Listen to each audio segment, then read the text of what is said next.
website ini terbuka. Apa yang perlu anda lakukan adalah create username. Contoh dia Mazlan 1234. Create password seelok-eloknya anda gunakan perkataan dan huruf combinekan sekali.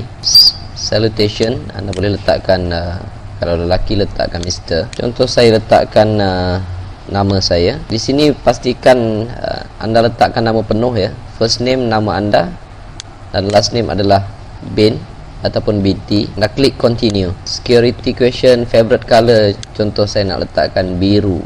Favorite number anda letakkanlah nombor kereta anda ke atau apa-apa nombor yang jadi kegemaran anda. Selepas itu klik continue dan isikan bahagian-bahagian ini. Contoh isikan email. Contohnya saya isikan email atas dengan bawah ni perlu sama. Phone number sudah memadai, tak satu pun cukup, yang lain ni tak payah isi pun tak apa. Alamat, pastikan anda klik button di bawah ini. Please check the confirmation ni. Klik continue. Di ruangan ini adalah tempat anda memilih domain. Di dalam GDI mereka juga menawarkan .com, .net, .ox, .bizinfo.me, bagai-bagai lagi. Tapi saya cadangkan kita kekalkan .ws kerana dengan mengekalkan .ws ni kita akan dapat 7 hari percuma. Kalau kita ambil .com, .net, kita akan dicas $10 on the spot. Seperti juga domain-domain yang lain, kalau kita beli domain di company-company lain, mereka akan cas terus. Tetapi di sini kalau kita ambil .ws, dia akan berikan 7 hari percuma, baru mereka akan start cas $10 itu. Bayaran domain di GDI, sewa tapak di GDI adalah $10 setiap bulan. Contoh saya ingin pilih domain Uptrend 88 contohnya. Okey, saya klik search. Yang bawah ini adalah cadangan-cadangan sahaja ya. Anda klik search. Kalau dia tulis add, kalau dia keluar warna hijau uptrend.ws is available, maksudnya domain tu masih ada lagi. Domain itu kita boleh belilah. Kalau kita nak tukar Vema lah katakan, Vema Top katakan, kita search dulu, maksudnya domain ini masih ada. Kalau dia tulis not available, maksudnya anda kena cari lagi domain yang anda kendaki. Dan pilih domain ni saya cadangkan biarlah domain tu nama dia yang unik-unik sedikit. Okey, contoh dia macam Google, Yahoo. Sebab apabila kita bubuh unik, maka kita boleh masukkan perniagaan itu berbagai-bagai perniagaan. Sebab dengan satu domain ni kita boleh buat banyak website. Tapi kalau kita fokuskan contohnya kain batik katakan, dan kita search, jadi dengan domain ni kita dah tak boleh jual benda lain. Kita dah tak boleh jual ikan kering, kita dah tak boleh jual bisnes lain, kita tak boleh jual apa-apa multi level yang kita ada, ataupun kita tak boleh jual perniagaan yang kita ada. Sebab dia lebih fokus pada kain batik, walaupun boleh, okay, tetapi dia kurang sesuai lah. Contohnya nanti website yang kita nak buat kainbatik.ws/ubat kuat contohnya. Jadi dia tak berapa kena. Okey, jadi biarlah nama tu unik sikit, yang yang boleh sesuai dimasukkan apa juga perniagaan. Contoh saya masukkan business biz online 999 contohnya. Saya search, ada domain ini masih available, masih ada. Jadi apa yang perlu lakukan adalah add domain to cart. Yang add domain privacy ni kalau nak ambil pun boleh, dia tambah $1 saja kalau tak salah saya. Kalau kita ambil add domain privacy ni, kalau di dalam internet orang boleh search domain ini dimiliki oleh sesiapa, okay? Oleh siapa yang mempunyai domain ni. Tapi kalau kita letak add domain privacy ni, dia charge $1 lagi tambahan. Orang tak boleh tahu siapa owner domain ini. Dan pastikan amount dekat sini $10.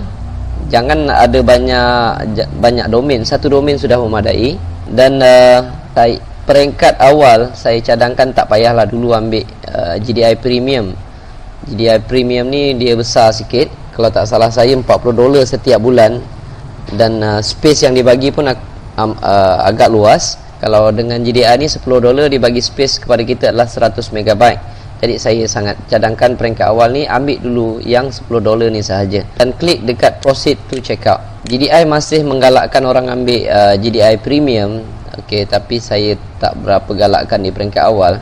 Jadi klik dekat I want basic, ambil yang $10 sahaja, basic sahaja. Okey, cara pembayaran, walaupun mereka akan charge pada selepas 7 hari, Okey, tapi kita perlu mengisikan data-data ini. Jadi jika kita ingin buat pembayaran menggunakan PayPal, kita klik dekat sini. Kalau kita nak gunakan credit card ataupun debit card, klik di bahagian ini.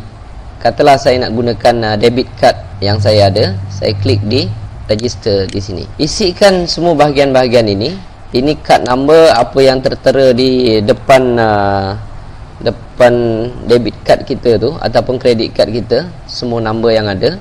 Dan yang ini adalah expired date kita punya debit card tersebut. Biasa dekat debit card tu ada tulis contoh dia macam 12/14, maksudnya itu adalah Disember 2014. Card holder name, masukkan nama penuh anda, dan security name adalah nombor yang di belakang card tersebut. Ada 3 nombor kalau tak salah, kebiasaan ni ada 3 nombor. Ada juga setengah yang 4 nombor di hujung dia tu. Ambil nombor yang di belakang tersebut dan tuliskan di sini, dan apabila selesai klik continue. Klik continue. Apabila keluar sahaja page seperti ini, you are online, maksudnya pendaftaran anda telah pun berjaya. Anda telah pun mempunyai domain dan mempunyai tapak website anda sendiri. Apa yang perlu anda lakukan, biarkan page tersebut, anda terus pergi ke website.ws/members, website.ws/members, enter saja, dan kita perlu masuk ke dalam member area yang diberikan oleh GDI untuk buat beberapa setting. Pertama sekali anda masukkan username yang telah anda daftarkan tadi, lepas itu anda enter saja. Biasanya di peringkat awal apabila anda membuka member area ini, okay, dia akan ada macam survey. Dia akan bertanya kenapa anda ingin menyertai GDI ni. Jadi anda boleh klik di bahagian mana sekalipun. Anda klik situ dan anda klik continue. Selepas itu anda klik di sebelah kiri bawah ini, ada registered domain. Keluar sahaja nama domain anda klik di nama domain anda tersebut. Nanti anda lihat kebiasaannya titik itu ada di site builder. Site builder ni jika seseorang ingin membuat website menggunakan template yang diberikan oleh GDI. Tapi saya cadangkan kita gunakan basic hosting sebab kita nak buat website kita sendiri, design kita sendiri, bisnes kita sendiri. Jadi kita boleh lakukan apa sahaja apabila kita pilih basic hosting ini. Dan kalau pakai site builder, biasanya mereka akan bagi 10 muka surat dengan template-template yang cantik-cantik jugalah. Tapi kalau kita gunakan basic hosting, kita boleh buat apa yang kita suka pada website kita. Alright? Pilih basic hosting dan klik continue. Hosting for nama domain anda nanti akan keluar activated successfully, maksudnya anda telah setkan tapak domain ini untuk anda buat website anda sendiri. Tidak memerlukan template yang diberikan oleh GDI. Itu sahaja cara untuk kita daftar dan setting website kita di GDI.